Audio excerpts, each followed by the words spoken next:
staring nervously at the many dogs seeking titbits amongst the forest of table legs and stools.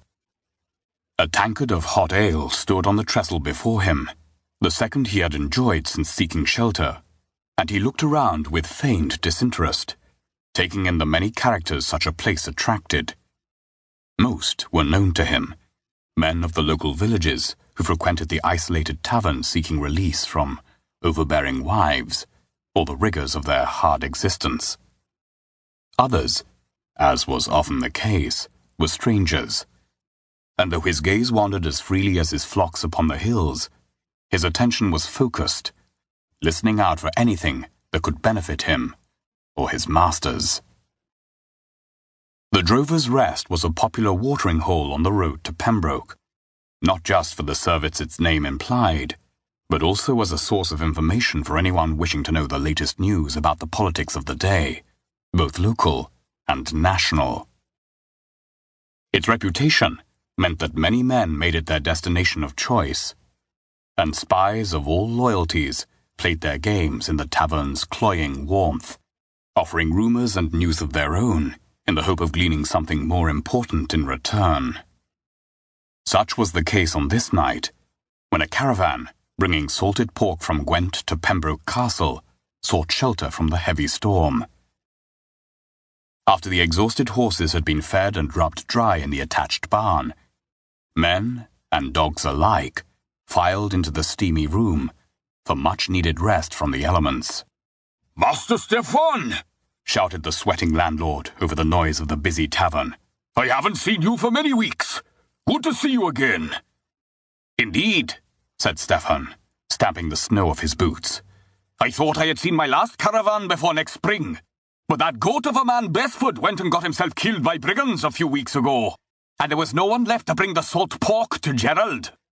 "Then let's just be thankful you are in gainful employment, and drink to your fortune. Come, I will find you a seat by the fire." The landlord turned and waddled across the room, his breath coming in laboured wheezes as he pushed men of a smaller stature out of his way. Few complained, for in addition to being a man of enormous girth, he had a vicious temper, and many men had disappeared after upsetting him, never to be heard from again. Stefan grunted and looked around the room. As expected, there were the usual rascals who seemed to hover around the tavern like flies around filth. But there were other faces, men he had never seen before, and that always promised an interesting night. He walked over to the fire and waited as the landlord hauled a drunk from a chair and dragged him over to a bench near the door. "You're warm enough, weasel," he growled. "Time to let a gentleman have your seat." He returned to the fireplace and wiped the piss off the chair where the drunk's bladder had let him down. "Sorry about this, Master Stefan," he said, throwing half a tankard of ale onto the seat. "I'll have it as clean as a priest's conscience in just a moment." Stefan waited until the seat was dry, then, removing his cloak, sat down to stretch out his hands before the fire. "Ale or wine?" asked the landlord.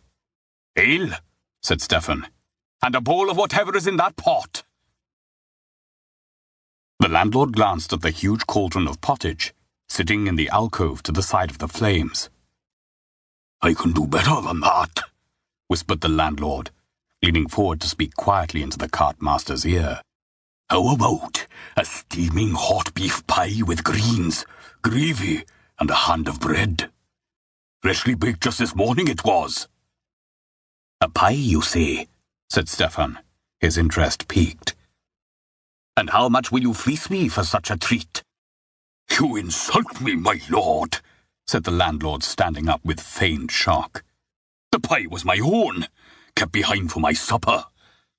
But you can have it for a mere 2 pennies, the exact same price it cost my good lady to bake." The cartmaster sighed, suspecting that the landlord could probably bake 10 pies for 2 pennies. But he was cold, his belly was empty, and a hot pie sounded like exactly what he needed. "Throw in the ale, and you have a deal," he said. The landlord grumbled.